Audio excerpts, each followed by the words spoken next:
On March 26, 1945, CBS presented episode 476 of Lux Radio Theater, Charles Dickens' A Tale of Two Cities. Set in London and Paris before and during the French Revolution, the drama follows Lucie Manette, her father, Charles Darnay, and the English barrister Sydney Carton as their lives become entwined amid political upheaval and old family connections. Orson Welles stars as Carton, with Rosemary DeCamp as Lucie Manette, Dennis Green as Charles Darnay, and Verna Felton as Madame Defarge.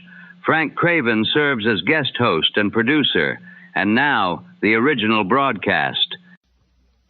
Lux presents Hollywood.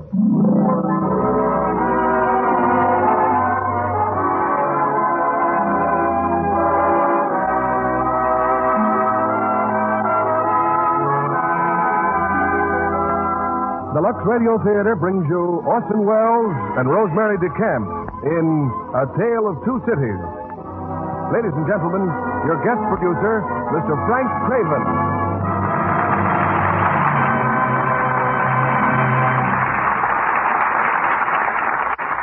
Good evening, ladies and gentlemen. Between the peoples of the English-speaking world are, fortunately, many strong and common bonds. Respect for freedom and democracy, a sense of fair play, and a love of tolerance. And to those bonds, you may well add a common love of Dickens. There are many writers we pay homage to, but none has come as close to our hearts or moved us so thoroughly to tears and laughter as the author of tonight's great story, A Tale of Two Cities. And I say great, not from my judgment only, but because time and the world have called it so. And Dickens himself expressed the humble hope that posterity would consider it the best thing that he had ever written. For to him, it was an attempt to explain in terms of one man's life and actions one of the most inexplicable and violent periods of human history, the French Reign of Terror, when 25 million people armed with torch and saber bathed Europe in the blood of vengeance. Here indeed is the material of drama, recorded by a vivid and imaginative writer and portrayed for us tonight by two stars worthy of this staunch assignment, Orson Welles and Rosemary DeCamp, both veterans of this stage and of the screen and theater. Originally, most of Charles Dickens' works were published in installments and came to America by sailing vessels. Records tell us of how crowds thronged the wharves of New York City to receive the latest news of their favorite heroine or hero. For already the names of Dickens' characters were household words, as much, I imagine, as Lux toilet soap is a household word throughout America today, and for very much the same reason. The ability to find approval among people of all kinds of ages and in every walk of life. Not only among women who are anxious to preserve their loveliness, but with every member of the family, young and old, Lux toilet soap is quick to make friends and to keep them. And now our curtain rises on Europe 150 years ago as we bring you the first act of A Tale of Two Cities, starring Orson Welles as Sydney Carton and Rosemary DeCamp as Lucie Manette, with Dennis Green as Charles Darnay.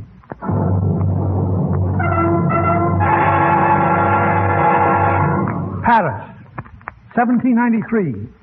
The French Revolution is over.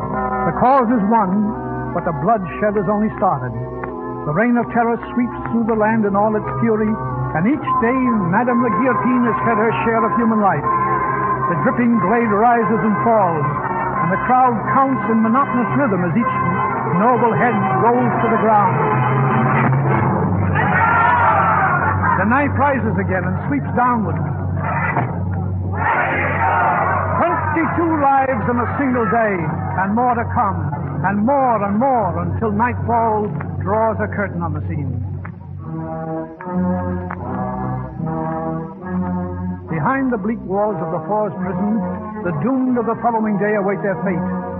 In a bare dungeon cell, a single lantern throws a ghostly glow on their faces.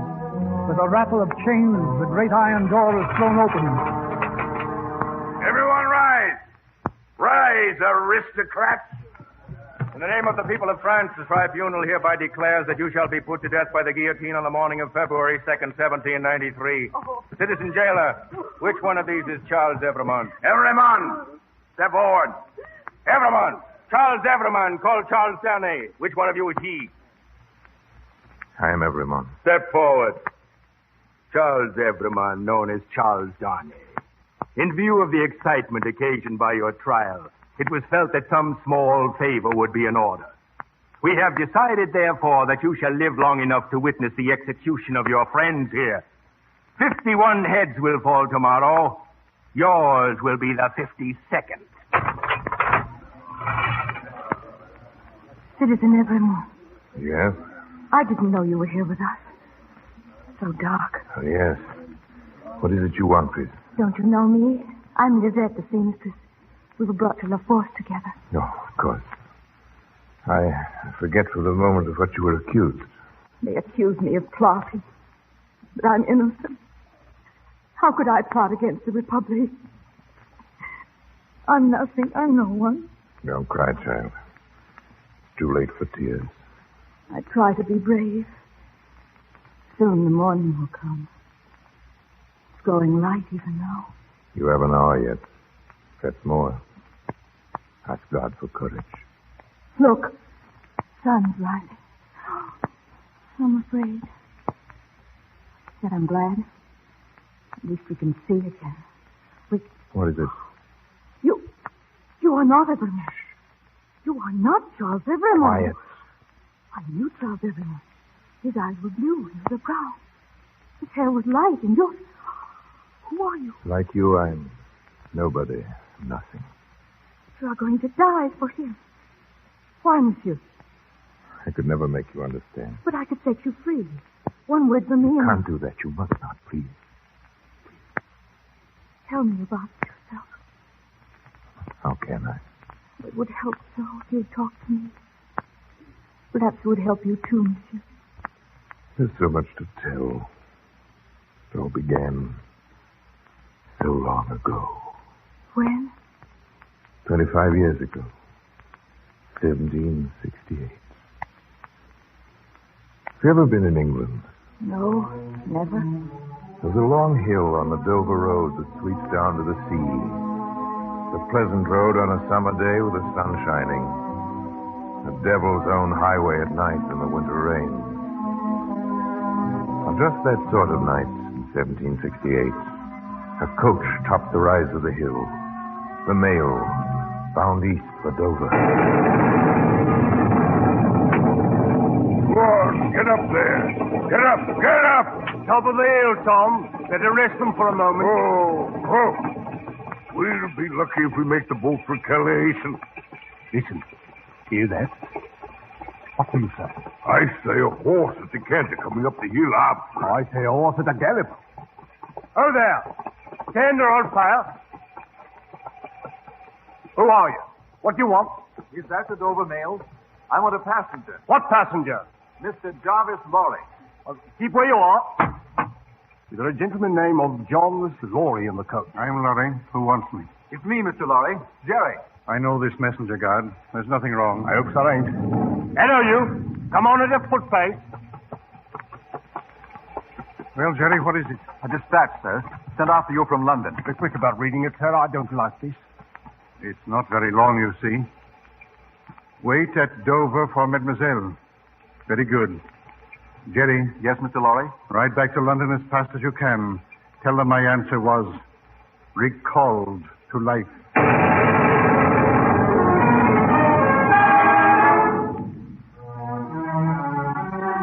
Recalled to life. That was Mr. Lorry's business that night. To recall to life a man who had been buried alive for 18 years, a prisoner of the French nobility. The man had escaped and was now hidden by friends in the village of Saint-Antoine. To that village went Mr. Lorry, to the wine shop of a certain Madame Defarge. You are Madame Defarge? I am. My name is Jarvis Lorry. I've just arrived from London. This young lady with me is Miss Lucie Manette. Good morning, mademoiselle. Please tell us, is my father here? Is he safe? Your father? There is no one here, mademoiselle. But Mr. Lorry was told One that... moment, my child. Madame Defarge, perhaps I should have presented my credentials sooner. Recalled to life. There is a man here. A man old beyond his years. A mender of shoes. Will you come this way? My husband and I have kept him locked in a room upstairs. Did you say locked? Yes, Of his own desire? of his own necessity. He has lived too long alone. He would be afraid if his door was left unlatched. Oh, Mr. Lorry, I'm frightened. Hush, my dear. Father. Good day, Dr. Manette. You are hard at work.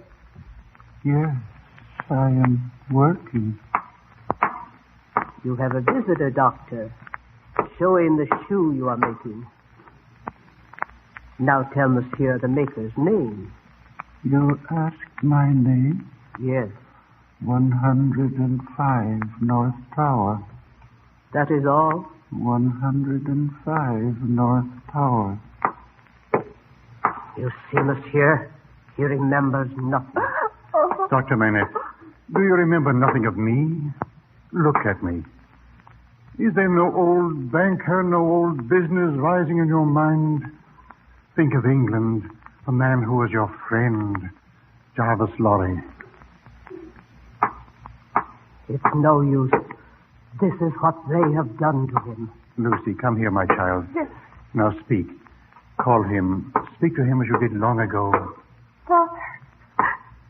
Father. Who is this? Oh, Father. Do you remember Dr. Manette?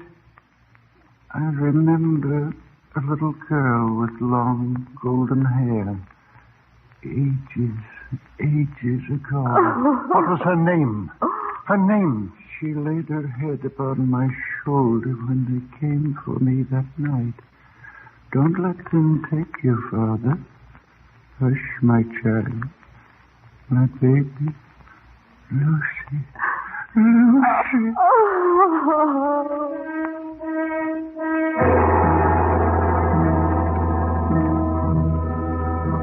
They crossed the Channel that night to a safe refuge in England. There for 5 years, the good doctor rested until at last his memory returned and he was well again. But now, in the English courts, a trial was in progress. A trial of a certain Charles Darnay, accused of plotting treason against His Majesty's government. Dr. Manette, called as a witness, sat with his daughter near the judge's bench. The court was hot, humid. Only one man seemed quite at ease.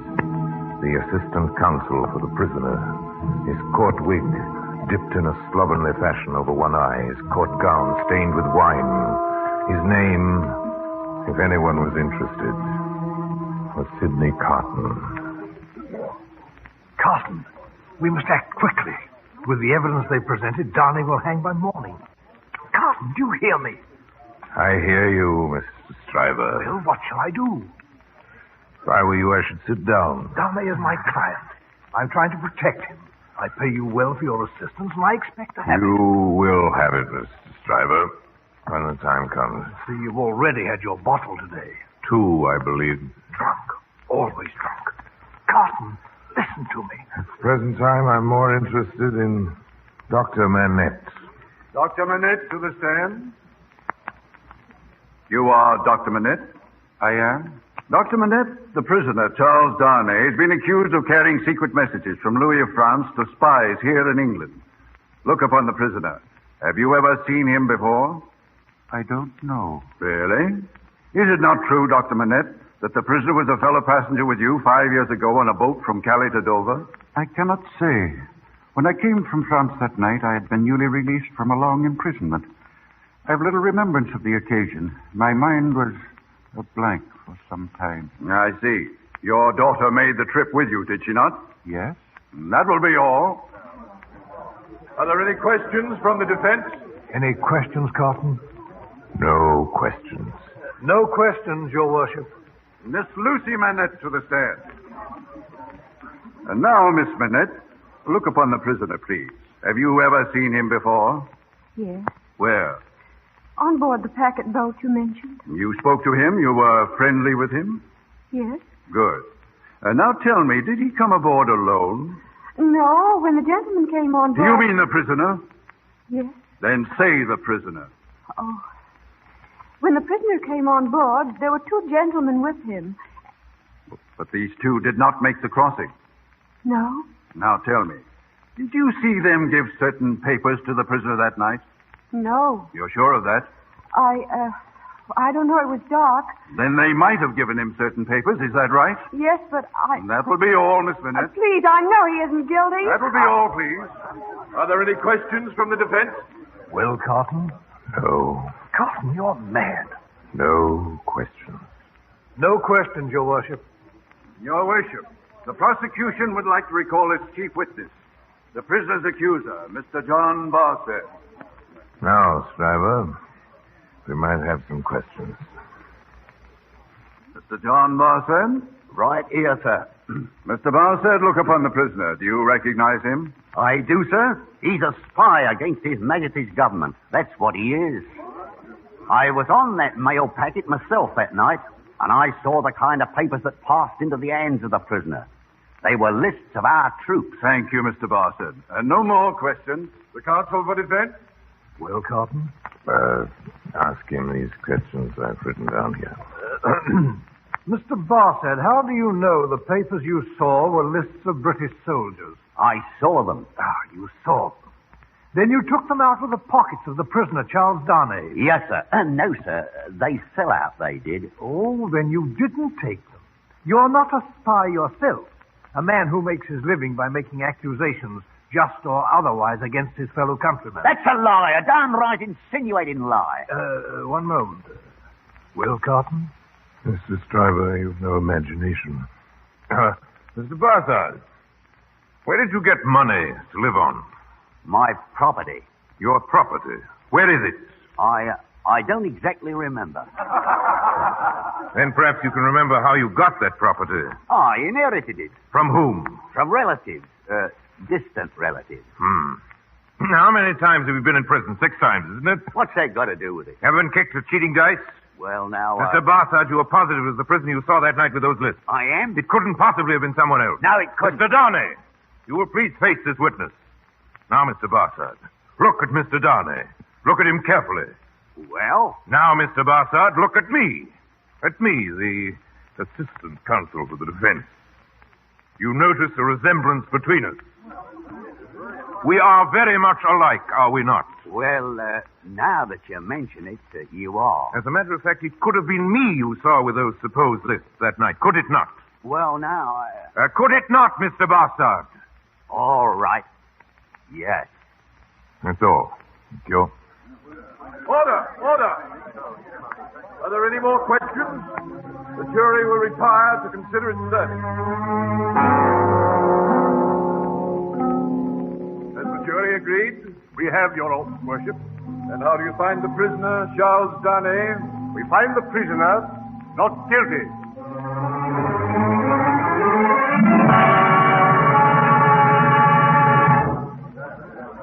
Mr. Darnay, may we congratulate you, sir? Thank you, Doctor. I'm happy our testimony did you no harm. Thank you, Miss Lucie. I'm sure it did nothing but good. It was Mr. Carton who really won your case. Mr. Carton? Mr. Carton, sir? Someone call me. May I thank you, sir, for saving my life? Yes, only a part of my business. Mr. Carton, this is Dr. Manette and Miss Lucie Manette. Mr. Carton. How do you do? Oh, we thought you were splendid, Mr. Carton. Mere professional claptrap. Ah. May I ask, sir, how did you happen to notice the resemblance between you and me? Oh, it was very simple. I looked at you and admired your bearing and your character, and you see I have nothing but admiration for myself. Lucie, my dear, we must go. Goodbye, Mr. Darnay. Will you call at our house soon? Thank you, Miss Lucie. And Mr. Carton. All right. Yes. Thank you. Good day, then. Good day, gentlemen. Good day, Doctor. Mr. Carton, would you care to dine with me? Oh, you feel you must repay me. I could never repay you for my life, sir. Oh, don't be too certain. Bottle of wine or two? My fees are very low.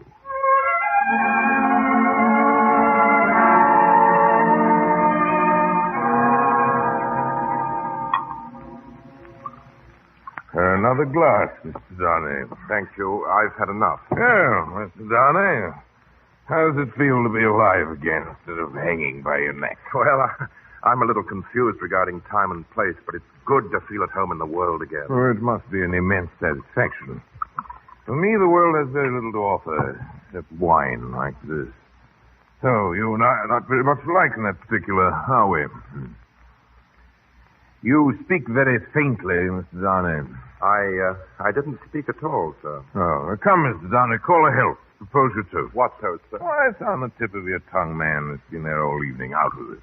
Very well, then. Miss Lucie Manette. Miss Manette. That's a fair young lady to hand into a coach in the dark, eh, Mr. Darnay? There's a fair young lady to be pitied by and wept for by. How does it feel, Mr. Darnay? Is it worth being tried for one's life to be the object of such sympathy and compassion? I don't take your meaning, sir. Mr. Darnay, let me ask you a question. Do you think I particularly like you?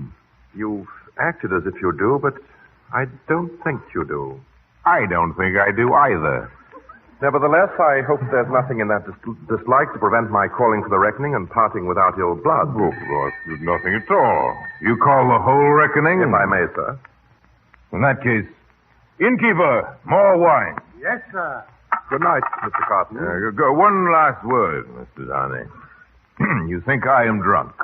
I think you have been drinking, Mr. Carton. You know I have been drinking. Well, since I must say so, I know it. You should likewise know why. Because I care for no man on earth. No man on earth cares for me. Much to be regretted. You might have used your talents better. Maybe so, Mr. Darnay. Maybe not. Good night, sir. Right. And don't let your sober face elate you. Never know what it may come to. Innkeeper, the wine. Coming, sir. Well, Carton. Has Mr. Darnay shown you what you've fallen away from? What you might have been? Change places with him, and would you have been looked at by those blue eyes as he was? Come on. Have it out in plain words. You hate the fellow.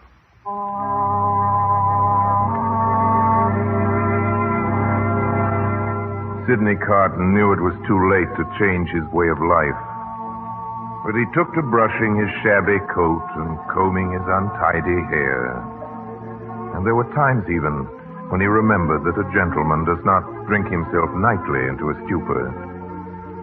On Sunday afternoons, he would appear in Miss Manette's garden, sitting quietly, speaking but seldom, for Charles Darnay was there too. One evening, just at dusk, an approaching storm sent them indoors. Listen, it's coming soon, Mr. Darnay. It comes slowly but surely. Isn't it impressive? Sometimes when I've sat here of an evening like this, listening to the thunder in the distance, I've had such a strange fancy. I've imagined that the thunderclaps were echoes. The echoes of footsteps that will one day enter our lives. Well, if that is so, there is a great crowd coming into our lives. I take them into mine gladly. It was my foolish fancy, Mr. Carton. Well, there is a great crowd bearing down upon us now. Thousands upon thousands. Here they come. Fast, fierce, furious. Oh, you make my fancy seem too real, Mr. Carton.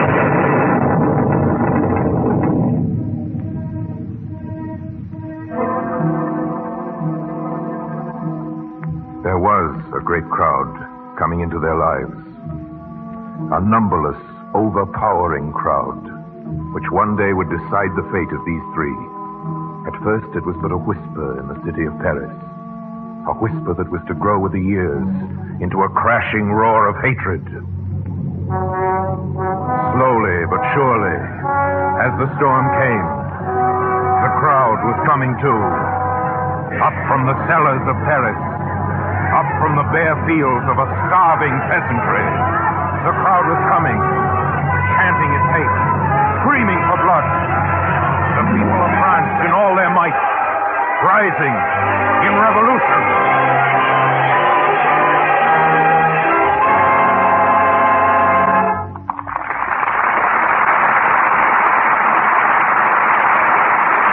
In just a moment, Frank Craven and our stars Orson Welles and Rosemary DeCamp will return in Act Two of A Tale of Two Cities. And now, Here's a dance floor. Music. A soldier and his girl. Did I ever dream this afternoon I'd be dancing with you tonight, Bill? I just couldn't believe it when you phoned me from the station. Gosh, what a thrill seeing you. You're prettier than ever, Mary. You're sweet to say that, Bill. And me wearing my old rainy day dress. I'd planned to wear a real glamour gown for our first date. Well, you look like a glamour girl to me, Mary. With those eyes and that peaches and cream skin. Say, I wouldn't care if you were wearing blue jeans, darling.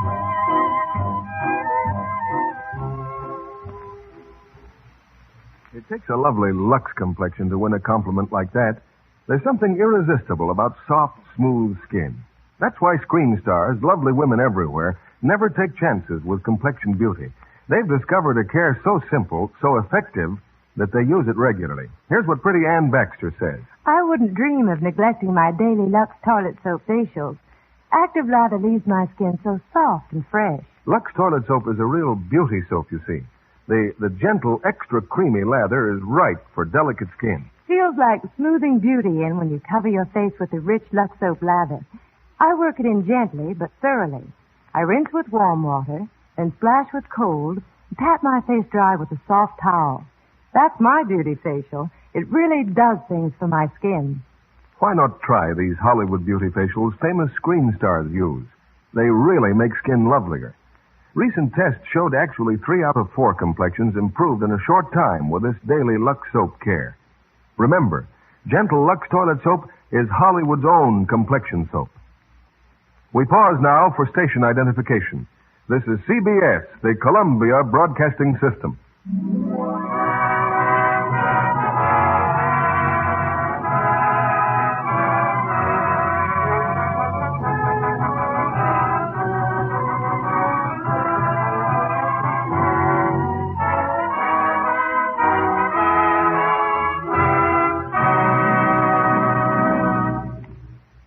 Act 2 of A Tale of Two Cities, starring Orson Welles as Sydney Carton and Rosemary DeCamp as Lucie Manette.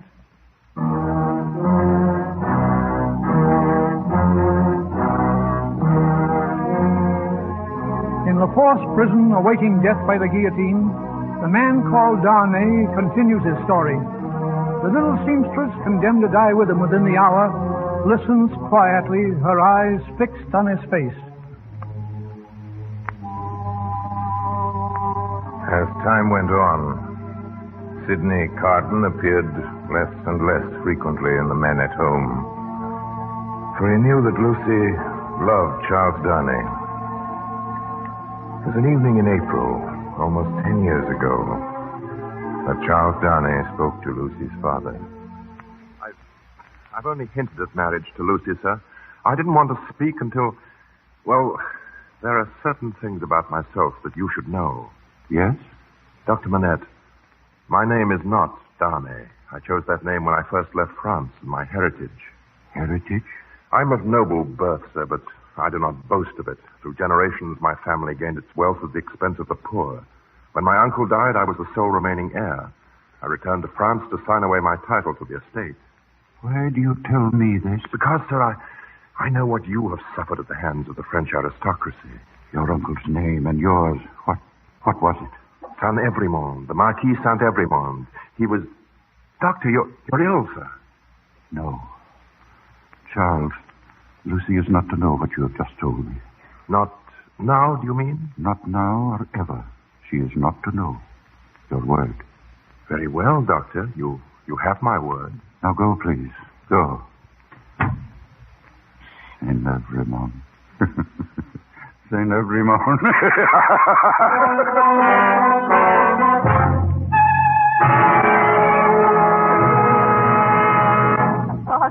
Father, let me in. Father, it's Lucie. Let me in. Oh, please. Lucie, what is it? Oh, What's the trouble? Sydney. I got your message. Is anything wrong? It's Father. He's been locked in his room all day. I'm so afraid. Dr. Manette, open the door. Dr. Manette. Miss Lucie, I found the key in the storeroom. Well, give it to me and take Miss Lucie downstairs. Yes, sir. Come, my dear. Come, my lady. Dr. Manette. Dr. Manette, what are you doing? Do you hear me? Doctor, what work is this you're doing? A lady's shoe. A young lady's walking shoe. It should be finished. Let me be.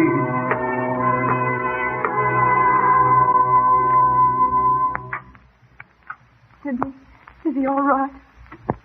He's all right. Dr. Jimison is with him. You've been very kind to stay so long. I tried to reach Charles, but he wasn't at home. So worried. There's nothing to worry about now. A few days and he'll be well again. But what could have caused it? After all these years to go back to that. What happened to him? How can we know? A shock, that's some sudden jolt of memory.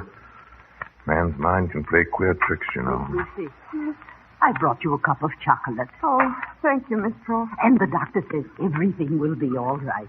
You're not to worry. Oh, thank you. Well?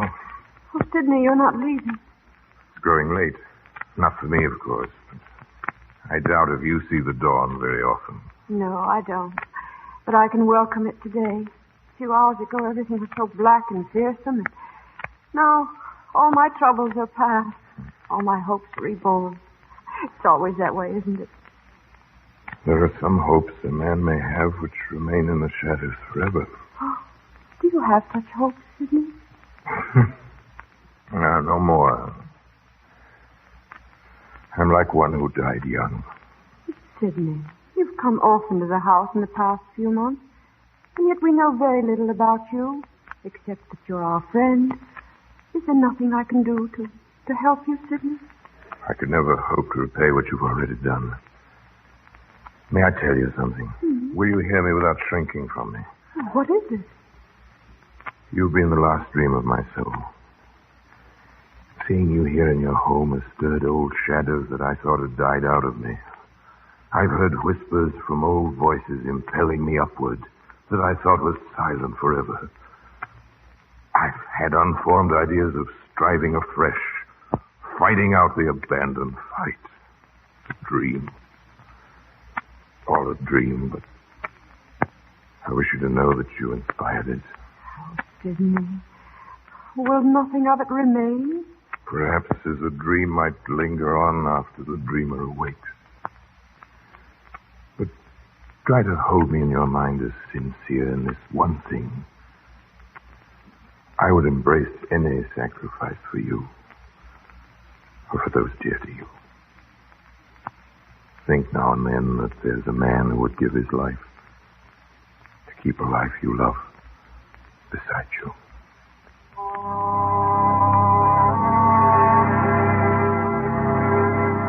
The poor fool, Carton.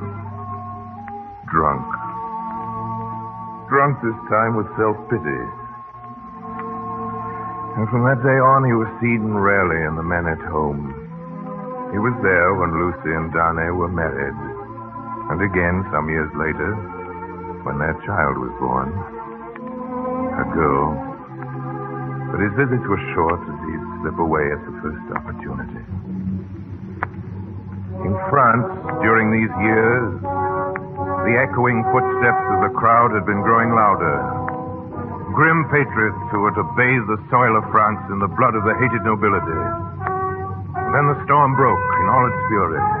In July 1789, they swarmed from the rat holes of Paris to cover the country with a blanket of red. An army of vengeance, bent upon destruction and death. The Bastille is fallen! The Bastille is ours! On, citizens! On! The Bastille is fallen! Madame Defarge, how can you sit and knit so calmly on this day? Our victory will come only when every noble head has rolled from every noble shoulder. And in this knitting I have inscribed their names. The names of those who have starved us, killed us. And for every stitch another head shall roll. For every stitch we shall be avenged.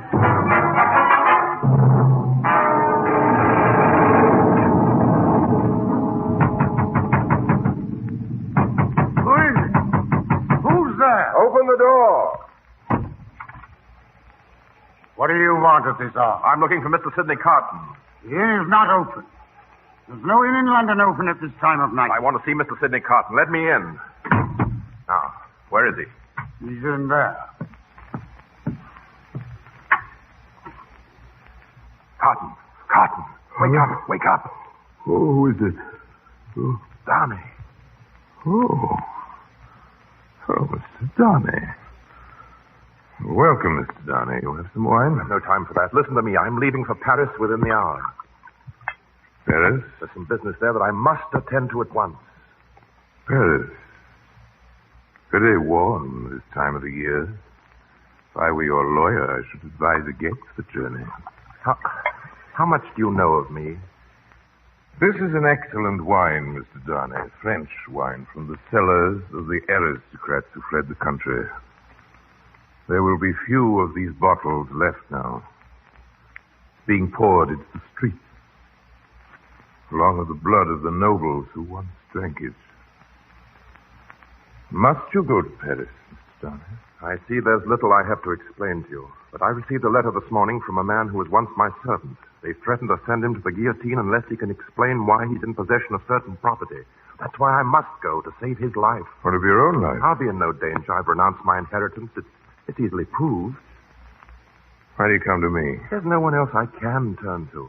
I don't know how long I shall be gone. I should like to feel that there's someone here in London who's watching over my family. I?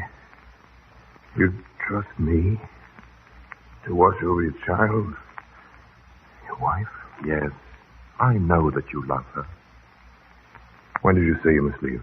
Tonight, now. Have no fear about your family. They'll be safe. Thank you, Carton. Good night. Good night. Godspeed. Carton, more wine, sir? No. No, take it away.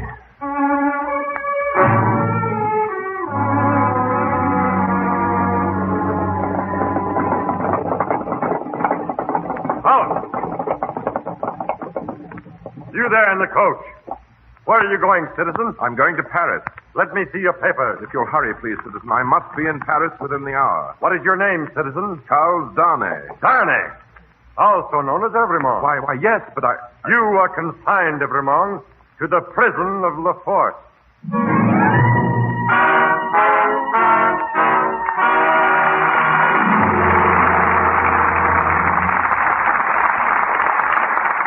In just a moment, our stars will return in Act 3 of A Tale of Two Cities. And now, here comes our young friend, Sally. My, Sally, that's a pretty corsage you're wearing. I got it at the flower show this afternoon, Mr. Kennedy. What a lovely show it was, too. A regular preview of a spring garden. Lilies of the valley, lilacs, daffodils, narcissus, and dozens of other kinds of flowers. I can't think of anything more refreshing to see right now, Sally. The whole air was fragrant with them. A fresh, delicate perfume you never tire of. A fresh, delicate perfume you never tire of. Now, when you say that, Sally, you make me think of something. Why, of course, Mr. Kennedy. The perfume of Lux toilet soap. Sure thing, because that's just what the makers of Lux soap had in mind when they created its perfume. They knew women would enjoy delicate, subtle fragrance like the combined scent of many spring flowers. Yes, and they do enjoy it, Mr. Kennedy. Screen stars say that's why Lux soap makes a wonderful bath soap. It leaves such a lovely, clinging fragrance on the skin. Well, it took a lot of experimenting to make that Lux soap perfume. To be statistical, Sally, it took a blend of 34 different ingredients. It's a fragrance that's distinctive and different. And expensive, too, I should think. Yes, many of those ingredients are costly. But the price of Lux toilet soap is very low because so many millions of cakes are sold every year. It's a thrifty as well as a luxurious bath soap.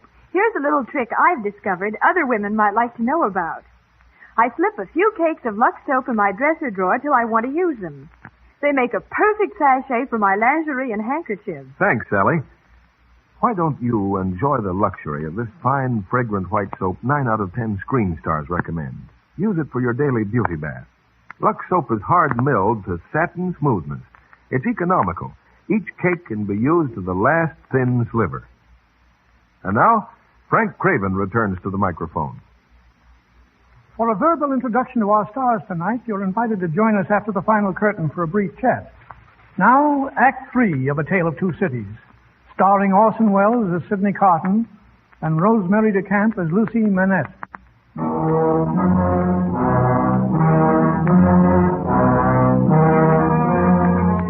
The sun rises slowly over the roofs of Paris, and the long shadow of the guillotine falls against the walls of La Force prison. In the cell of the condemned, Sydney Carton speaks in a hushed voice, his story meant only for the ears of the little seamstress.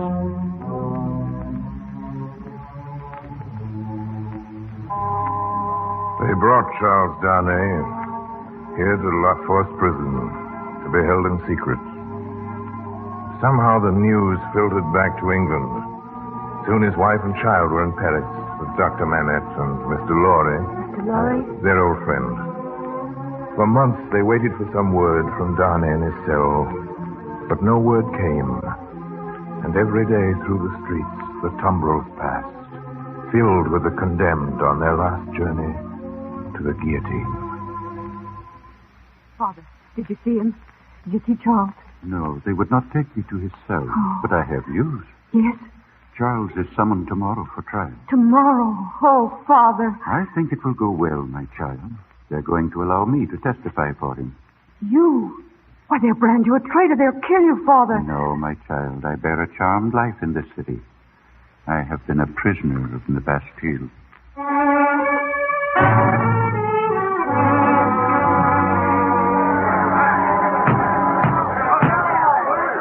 Silence! Silence! Dr. Manette, is this tribunal to understand that you endorse the accused, the prisoner Charles Evremond?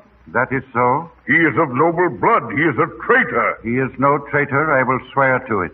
Dr. Manette, we know your life, the cause you fought for. You are one of us. Yes, and as one of you I speak. The accused, Charles Evremond, was my first friend when I was released from the Bastille.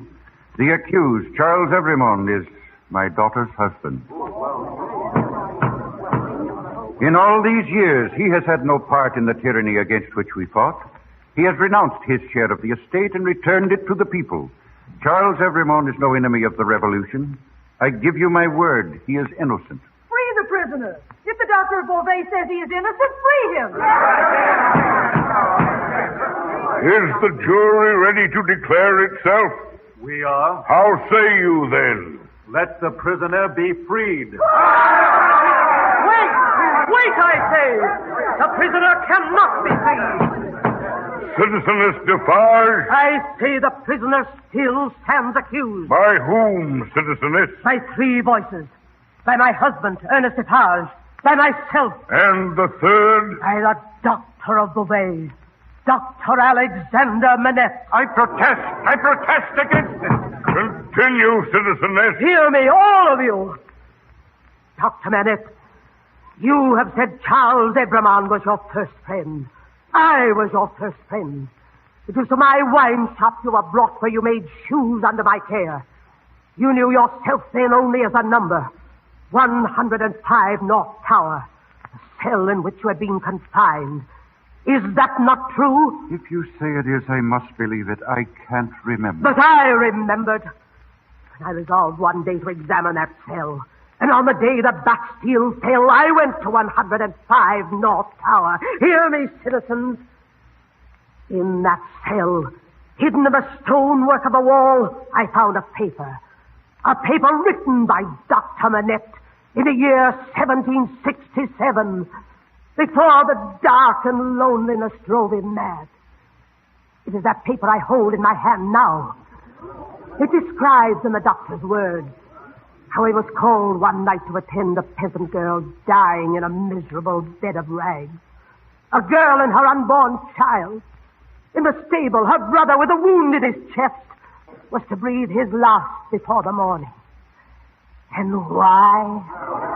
Because these two creatures had protested against the noble family who held them in bondage, had protested against the murder of the girl's father and her husband, killed by those same noble hands. The doctor buried the girl and her brother the following morning, but he had seen too much and heard too much from the lips of that dying girl. That night the doctor was thrown into the Bastille, The noble family had silenced him forever. And the name of that family, the name of those murderers, Carnevrimond. Yes, Carnevrimond. And now hear this. Listen to the words of Dr. Alexander Manette himself. The words he wrote. I, Alexander Manette, prisoner of the Bastille, having thus set forth the causes for my imprisonment, do denounce the Marquis Carnevrimond and his descendants against the time when these crimes shall be answered for. I denounce them to heaven and earth. No, stop. You asked me to stop. Listen to me. I have long had the crimes of the Evremond family knitted in my register. Ask my husband, is that so? It is so. On the great day when the Bastille fell, I brought this paper home and we read it together, my husband and I. Asked him, is that so? It is so. Then I told him that I had a secret to communicate with him. I struck this bosom with these two hands as I strike it now, and I said, Defarge, I was brought up among the fishermen of the seashore, and that peasant family so injured by the Evremonds is my family. That sister of a mortally wounded boy was my sister. That husband was my sister's husband. That unborn child was their child. That brother was my brother. Those dead are my dead. And that summons to answer for those things descends to me. Ask him, is that so? It is so. Then tell wind and fire to stop. But don't tell me. What say you, citizens? Does this everyone go free?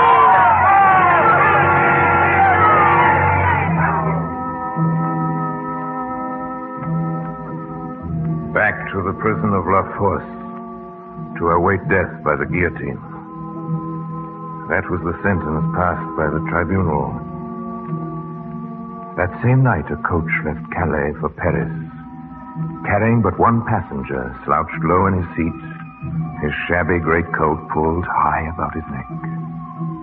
Reaching Paris, he haunted the inns and taverns, wandered like a lonely ghost through the city, and at last made his way to the lodging house where Lucie waited news from the fort.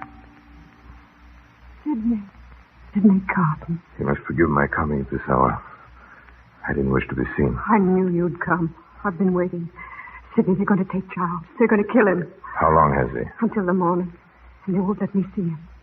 I can't be near him in these last hours. Lucie, remember what you said. Long ago, the dark hours before the dawn. There'll be no dawn tomorrow. It'll be dark now, always. Lucie, if there was some way I could comfort you. You must hope. What hope is there? What comfort? My husband is going to die. Lucie. Oh, Sydney. Forgive me. You were right. I have no strength to offer you. You came to us tonight. I shall never forget that.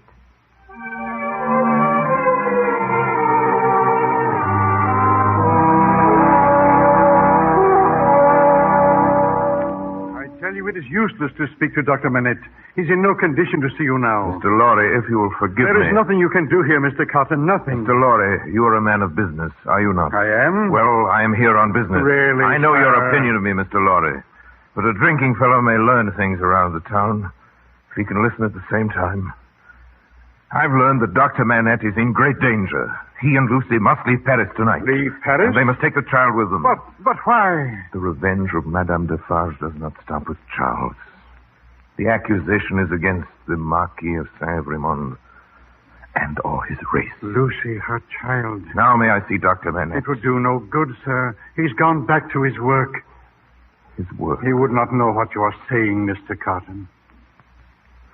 Mr. Lorry, you have a pass that will let you through to Calais. Will it serve for Dr. Manette and Lucie? Yes, for as many as are with me. Then you'll use it tonight. You will arrange for a coach to meet you all here at midnight. The coach will take you to the side gate of La Force prison. Do you understand? The prison? There you will be joined by another person who will make the trip with you to England. What time? You will not stop to ask questions. You'll proceed at once to the gates of Paris and on to Calais, as fast as the coach can take you. But this other person, who would it be? Who? Mr. Sydney Carton. I don't understand. I may be in poor condition for travel. I usually am at that hour, but as soon as I'm in the coach, drive on. But you, at the gate of La Fosse, will you be within the prison tonight? Yes. Yes, I'm going to see Charles. A certain Mr. Barsad, English spy, is a turnkey in the prison. He'll open the doors for me. Oh, I don't understand all this, sir, but you give me hope. And you will save them all, Mr. Lorry. Not only I, sir, I shall have a young and ardent man at my side.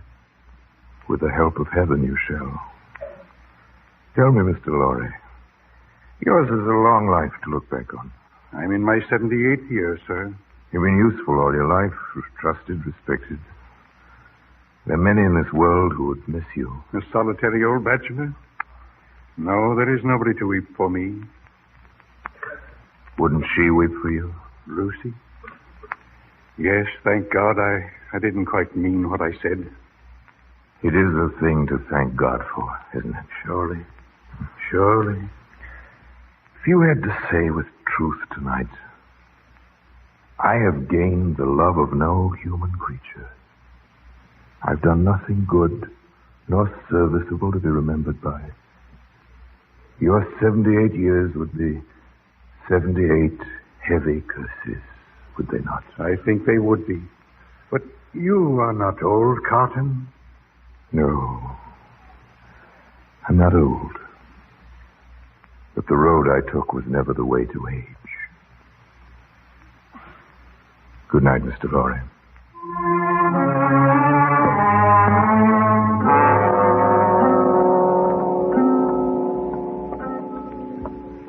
How long before Darnay is taken from his cell, put with the others? I can't tell that. Perhaps only an hour now. Leave us alone. Stay within call. Did you keep your promise? I told you that I could get you in and out again. But you both to try to leave. I know. Open the door. Who's there? Have you come for... Carton, you. Of all the people on earth, I'm the least expected. Is that it? Why are you here? You shouldn't have taken the risk. It can serve no purpose. It can serve one. I bring you a message from Lucie, a request, rather, that you do exactly as I say and ask no questions. Take off your coat. Take off my... Take it off and change it for mine. Quickly now, man. Are you mad? Do as I say. It's her wish. Put on my coat. Your hair. Rumple it so, as mine is. Carton, there's no escaping from this place. You'll only die with me. Have I mentioned escape? Do as I say. Now take my cravat. Here, give me yours. Carton, I warn you, it's... Be quiet. Look, there are pen and ink on the table. Is your hand steady enough to write? It was when you came in. Well, steady it then. And write what I dictate. Quickly now. To whom do I address it? To no one. Write, if you remember the words that passed between us long ago, you will understand when you see this. Have you written that? I don't... What vapor is that? Vapor? Yes, there's a strange vapor, something that crossed me. I am not conscious of it. Take up the pen and finish. I told you once that there was nothing that I would not do. Nothing that I would not... What is it? There is something, that odor. You mean this on my handkerchief? Yes, it's so... Breathe deeply. No. Breathe. But I can't... Breathe. You down there, Barsad. Are you finished? Are you ready to... Oh, what's this? What's the matter with him? Nothing. He's unconscious. Carry him out of the gate. But you changed clothes. Listen to me. Sydney Carton fainted from the shock of parting with an old friend. You'll find a coach at the side gate. Put him into it. Tell him to drive as fast as they can to Calais. No, wait. I'll finish this note. If you remember the words that passed between us, you'll understand. I told you once that there was nothing I would not do to keep a life you love beside you. God bless you for your sweet compassion. Here, take this note and hurry.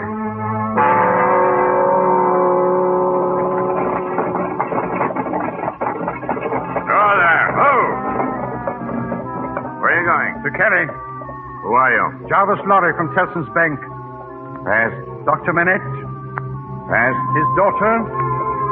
Past? His grandchild. Who's there on the floor? He is Mr. Sydney Carton. Let me see him. Sydney Carton, huh? Past?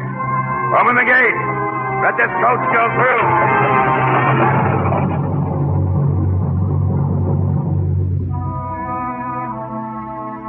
They're on their way now. Perhaps by this time, They've reached Calais, are bound for England and home. And you are Sydney Carton. Oh, yes. And you're dying for him, for Charles Darnay. Oh, no. For someone else. Aristocrats, your carriage is awaiting. 6 tumbrils will carry the day's wine to Madame la Guillotine. Guards, take them out. You, Evremont, it will be as I promised for you. You shall wait for the last tumbril. Your head shall be the 52nd today.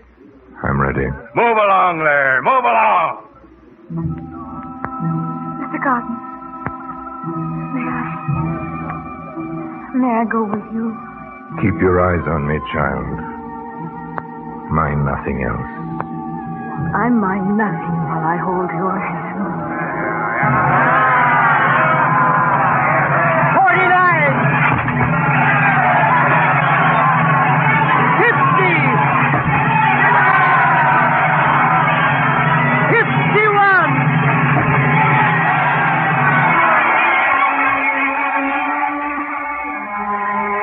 It is a far, far better thing that I do than I've ever done. It is a far, far better rest that I go to than I've ever known. 52!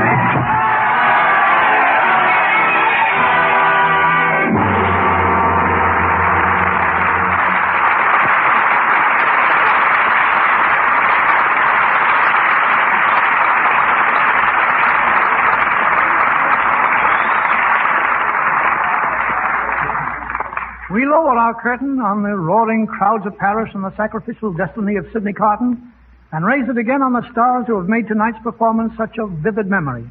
Orson Welles and Rosemary DeCamp. Well, Frank, it was a real privilege to be cast as Sydney Carton and to play opposite Rosemary. Thank you, Orson. Orson, I understand that to your many attributes as writer, actor, producer, and magician, you've added a new one, journalism. That's right, Frank.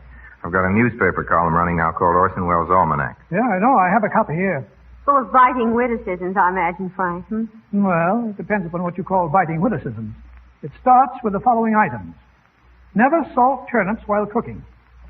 Always wash spinach with warm water. Orson, aren't you afraid you'll start a social revolution with those radical ideas? And the final item in the column is as follows. Always use Lux toilet soap for the complexion. Now, wait a minute. I've been sabotaged. Oh, no, you haven't, Orson. That's the best advice that you could give to any girl who wants to look her best. And I can see it's the advice you follow, Rosemary. Tell us, what was your first bit of acting in the theater? The very first? I was a bunny in an Easter pageant. The original female Harvey, Were you ever a rabbit, Orson? Well, if he hasn't been, just give him time. He'll get around to it. Well, as a matter of fact, when I was 5, I impersonated Peter Rabbit in Marshall Field's department store. Yes, I did. Well, anytime you two want to be rabbits here in Lux, we'll lay in a supply of carrots. Thanks. What do you have for Lux next Monday night, Frank? For next Monday night, we have a deeply moving play that brings us some of America's best-loved music. It's the 20th Century Fox hit, Swanee River, the story of that brilliant, colorful composer, Stephen Foster, whose life of romance brought us such immortal songs as Old Kentucky Home, Susanna, Jeannie with the light brown hair, Old Folks at Home, and many others. Whom do you have in the cast, Frank? Well, for this special occasion, we have a gentleman whose billing always read, the world's greatest entertainer, Al Jolson, co-starred with the ever-popular Dennis Morgan and the lovely Frances Gifford. Well, that sounds like a great combination, Frank. Good night. Good night. Good night, and happy Easter to you.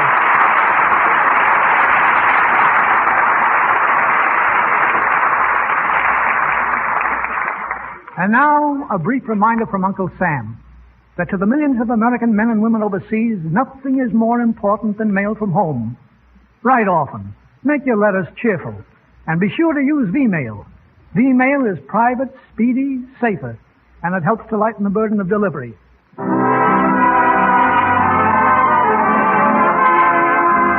Our sponsors, the makers of Lux Toilet Soap, join me in inviting you to be with us again next Monday night when the Lux Radio Theater presents Dennis Morgan, Al Jolson, and Frances Gifford in Swanee River. This is Frank Craven saying thanks for listening and good night.